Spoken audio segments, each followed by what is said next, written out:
Hello, and welcome to this month's Rights in Russia interview. And our guest today is Olga Sadovskaya, a lawyer from Nizhny Novgorod who works with Team Against Torture, a civil society group that was initially founded in the year 2000 as the Committee Against Torture.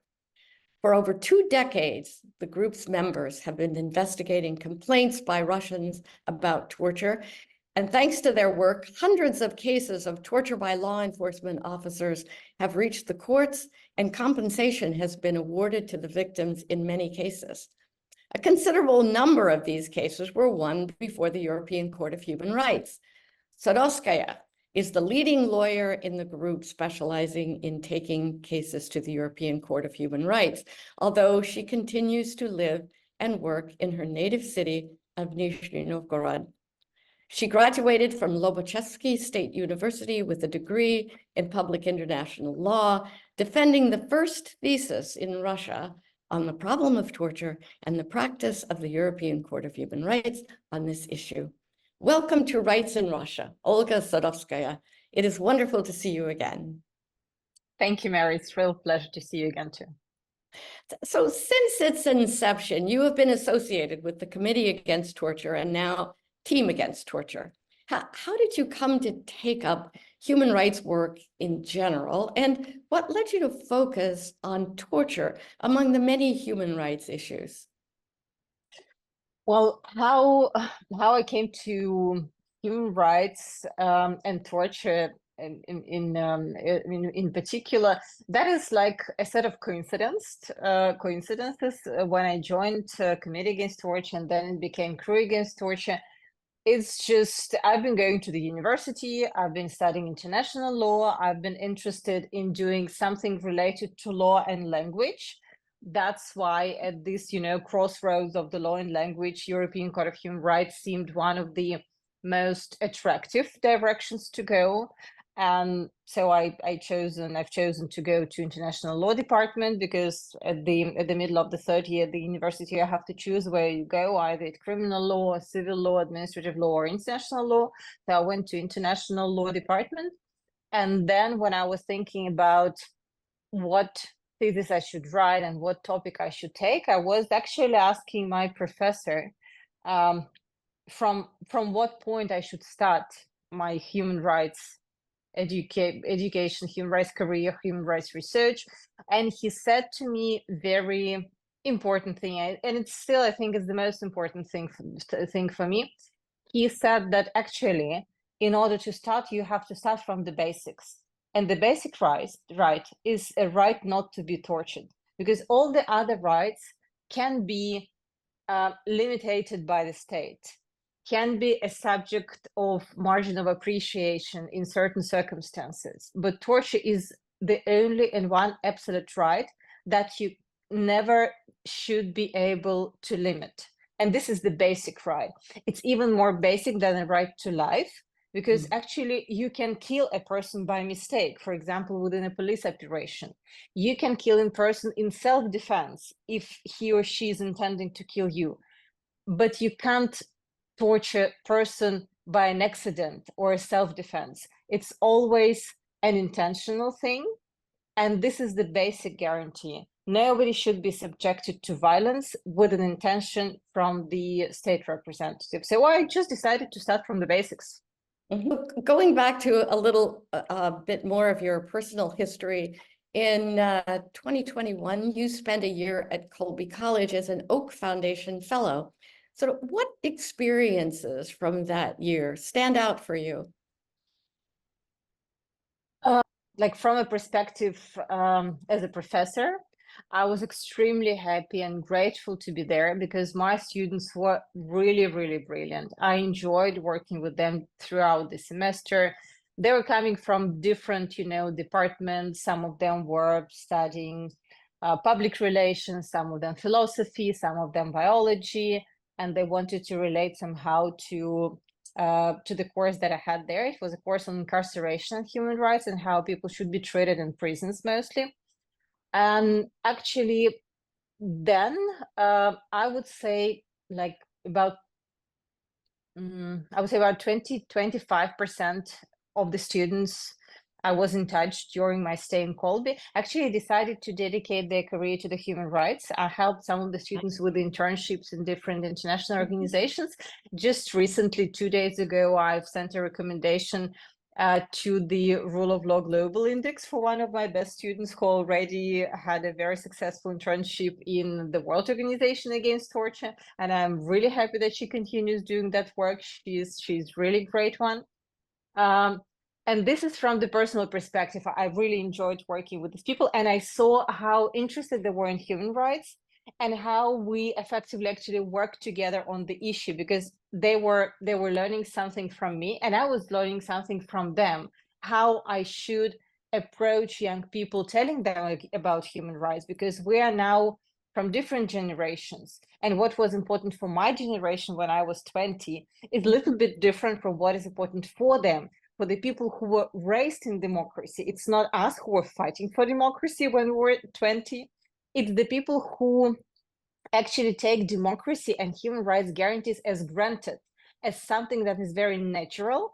And it means that it's more complicated to explain them why you should defend it. Because how you could explain to the person that you should defend, air, it still belongs to you, it's everywhere around. And it was so natural for them. And what I wanted to do is to see that if you are not focusing on that, you're going to lose even the natural things that you are used to, that human rights are there for you in US. But another interesting issue also was that we started to discuss the position of the United States in the international treaties related to human rights, because United States is one of the most leading democracy in the world. At the same time, it's not part of any procedures that allow consideration of individual cases against US, even of the cases of torture, like, for example, at UN treaty bodies and at UN Committee Against Torture, and also being the inspiration of the Inter-American Convention on Human Rights. US is not a part of the convention, and Inter-American Court of Human Rights can't deliver judgments against US if there was any case of human rights violation. And this is extremely important, because this is a bit of, fake democracy, when you pretend to be the most democratic and you actually try and hesitate from joining the intergovernmental structures, the regional structures that should serve as a guarantee for the citizens of the state, that the states will respect their human rights in accordance to the international treaties. And I also wanted to start this discussion and to encourage those people pay attention to the fact that their country is not a part of any regional human rights mechanism, and they actually need to do something related to that, because it's an additional guarantee for human rights in the country where there are still a lot of human rights violations and torture. So you mentioned the UN Convention that came into force in 1987, and the Soviet Union was one of the first signatories to that convention. So what does Russian law say about torture now? Now, it says that torture is forbidden in very clear words. We've been actually fighting for that for the last 20 years. And the new version of the article in the criminal code was introduced in summer 2022. We were extremely surprised by that, because we actually thought that after the war started, nothing would happen related to criminalization of torture anymore. But the process started before the war. So actually, it was criminalized in July 2022.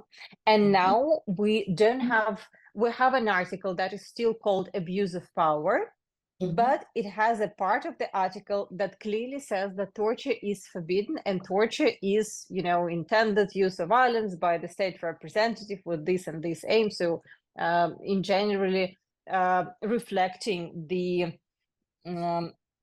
description of torture that is provided in UN Convention Against Torture. And that was a huge step forward. Now we have to work more to make this article work, because law is good, but law enforcement practice is needed. And that's what where we're investing our efforts now to make state authorities investigate tortures under the new article. Uh-huh. We know that in the last few years, Russian authorities have closed down many human rights groups, including large ones like the Moscow-Helsinki Group and Memorial. Could you tell us something about the history of your group, the history of Team Against Torture, when it was founded, and how it has changed over the years, and maybe say something about the foreign agent law in that context? Sure. We were established in 2000, and we were one of the youngest human rights organizations. We were a regional human rights organization, never established in Moscow, despite of majority of the human rights organizations. So we were just, very grassroots organization. Now, since many of the organizations really left the country, we are now the biggest human rights organization that fully stayed in the country. We have 45 people working in the staff, and 44 of them are in the country working with the human rights investigations. So yes, we are now the biggest group that exists in Russia and works in Russia with human rights violations. We've been developing, from covering small regions and then expanding to the neighboring territories. We've been covering, for example, North Caucasus and especially Chechnya since 2003. And we still investigate the abductions and tortures and killings in Chechnya, though it's extremely dangerous and extremely hard to do. And now we are working in 15 regions where 1/3 of the Russian population live. So we covered quite a sufficient, part of the Russian territory, including Moscow and St. Petersburg and other big cities. Of course, the law on foreign agents has become a serious obstacle for all the organizations working in Russia.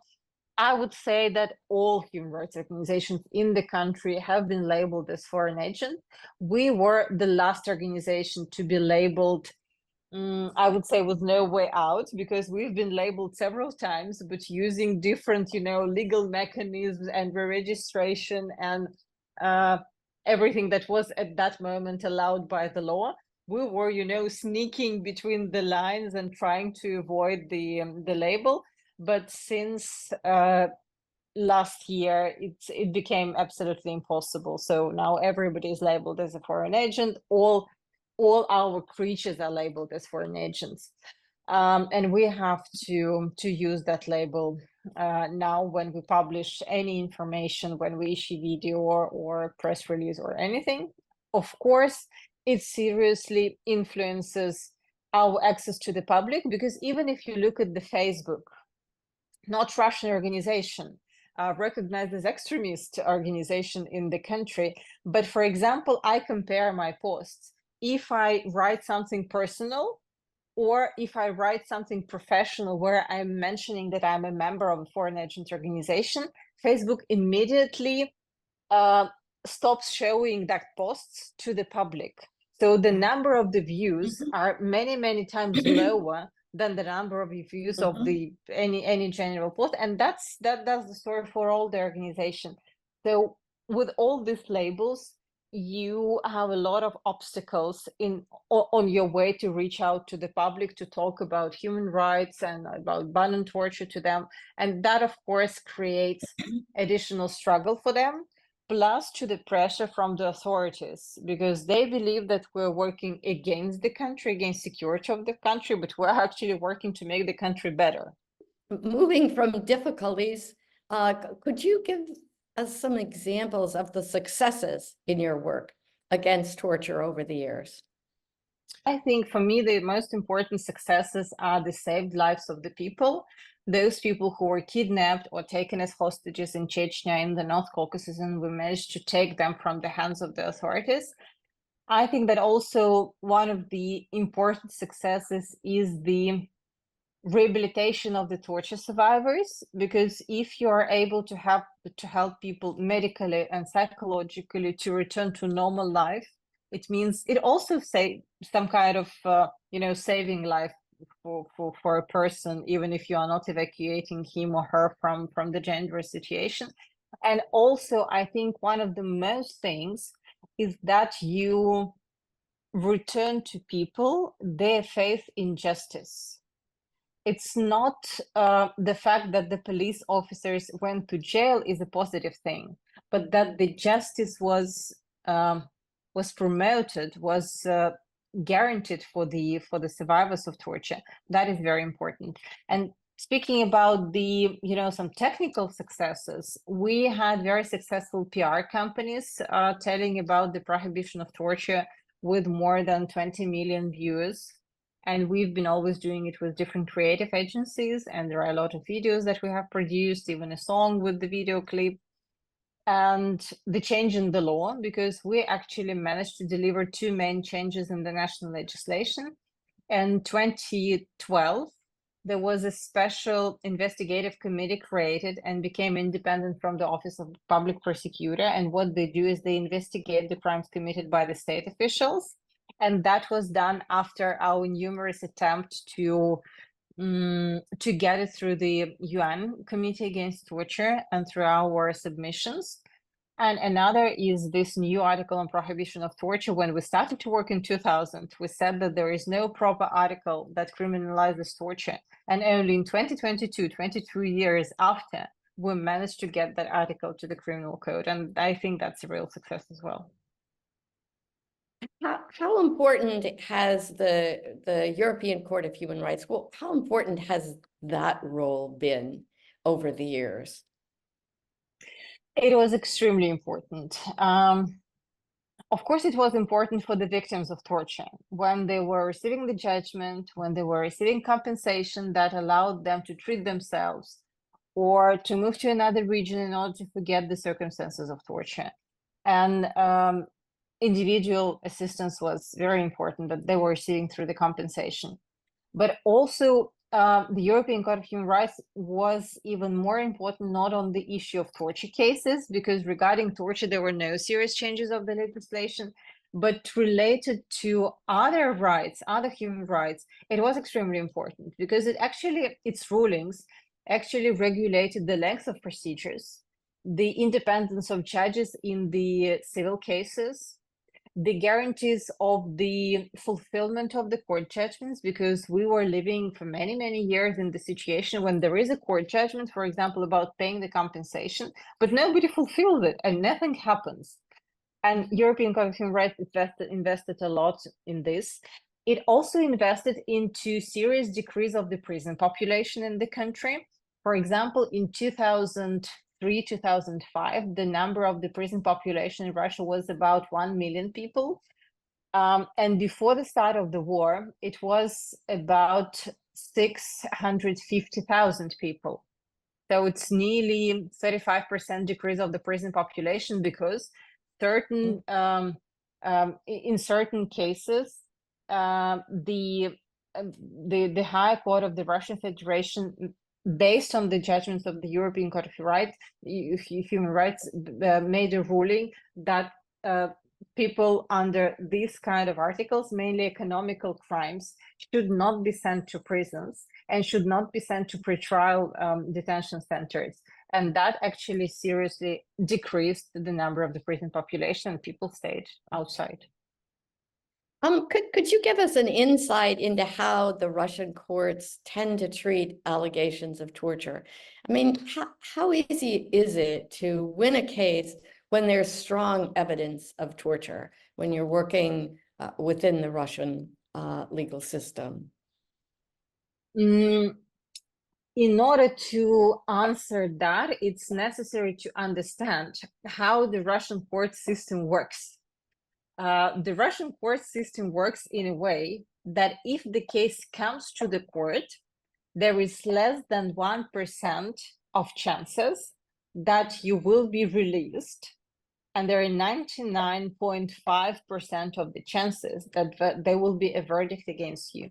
So it means that in this sense, torture case is not different from any other case. If it comes to court, it's nearly 100% that the perpetrators will be brought to justice and there will be a verdict delivered against them. But the main fight that we have is not in the courts. the main fight we have is to get to the court, because once you get to the court, everything is guaranteed because of our, poor court system. But for us, it's the guarantee of success.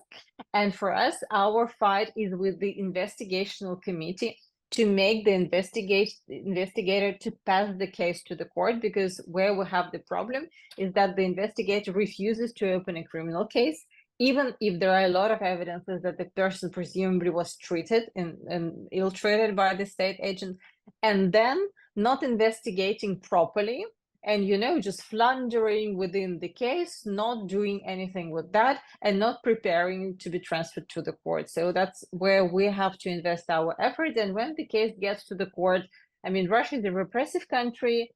There are nearly 100% of the verdicts, and there is a guarantee that those who've been accused in torture will also get their verdict.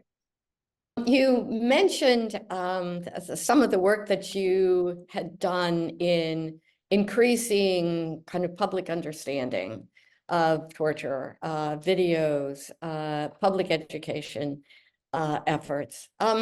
So how would you assess kind of public opinion about torture in Russia these days? I mean, what's your sense of how the public understands torture? And in particular, I mean, you mentioned how much you have enjoyed working with younger people. How about the next generation? Are they interested in the work that you do in your group? Yeah, there are two parts of the question.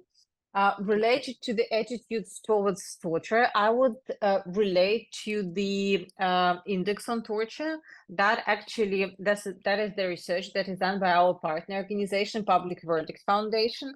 They have their own project that is called Index of Torture, and they measure that index in 8 countries, including Russia. So there is Russia, Ukraine, Belarus, Kazakhstan, Moldova. And it will be and they just, we together just issued another regional index of torture just 2 weeks ago, related to the International Day of Protection of the Victims of Torture. So it will be good to speak to them related to all different, measurement details of the index of torture.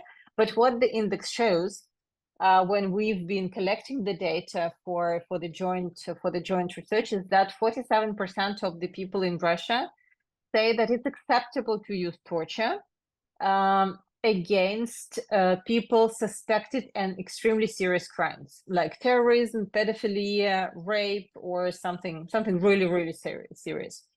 And this is not very different from many other countries in the world, because, for example, in 2019, there was Ipsos research, and Ipsos, it's giant, research organization globally.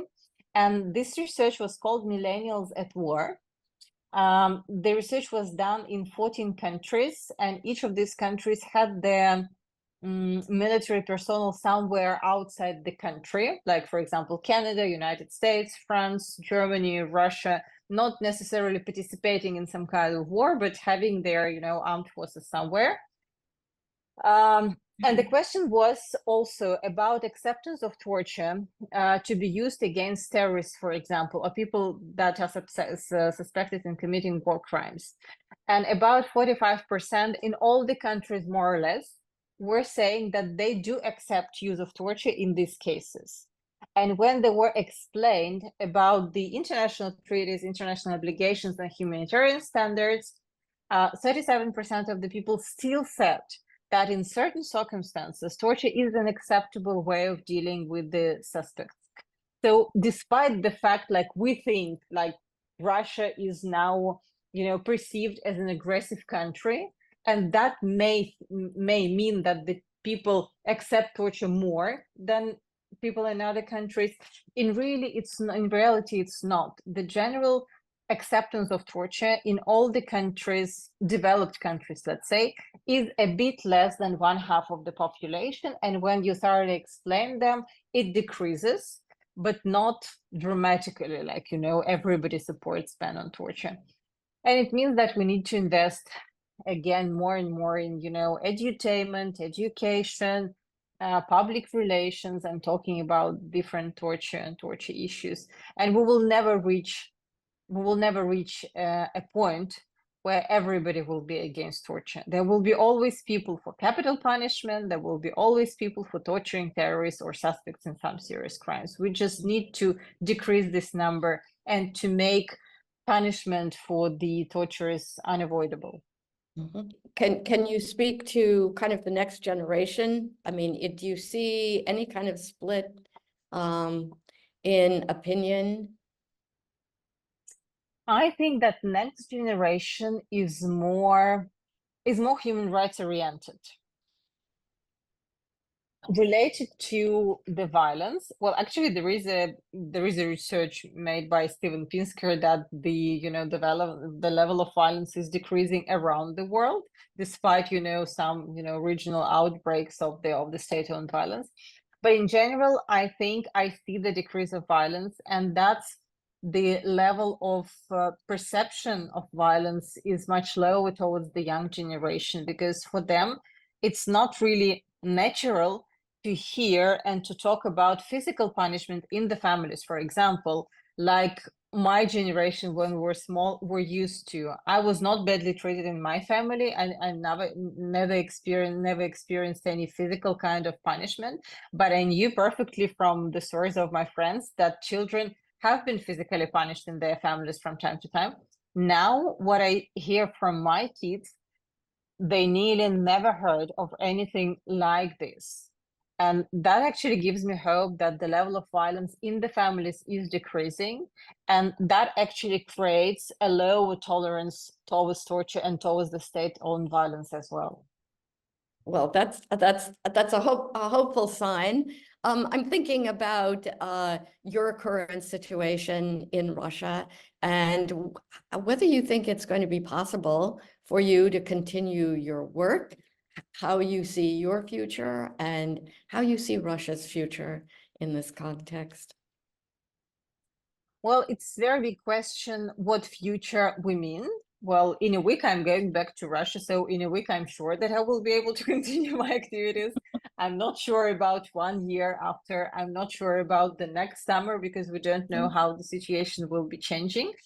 But I'm an optimist, and I don't remember who said it. I think it was Noam Chomsky who said that actually optimism is a strategy. It's not a way of believing, groundlessly that everything will be okay, but optimism is a strategy, because if you are optimistic, you do something to move to the better world. And that's my strategy. I don't have any guarantees. I don't have any ideas how Russia will look like in 5, 10, or 50 years, but I'm optimistic. And that's why this is my strategy, to do something to move towards to the best option than to say that, well, everything is lost and we're not going to do anything. A great note to end on. I just want to say it has been such a pleasure to talk with you again, Olga. I remember meeting you in Nizhny Novgorod almost a decade ago, and I was impressed then by your fresh approach to one of humanity's gravest problems, a basic problem, as you said at the beginning of this interview, and along with your enthusiasm and commitment to making the world a better place. And you continue with this mindset, even in difficult circumstances. So thank you for taking the time on Rights in Russia to help our listeners better know and understand this important work that you are doing. Thank you so much.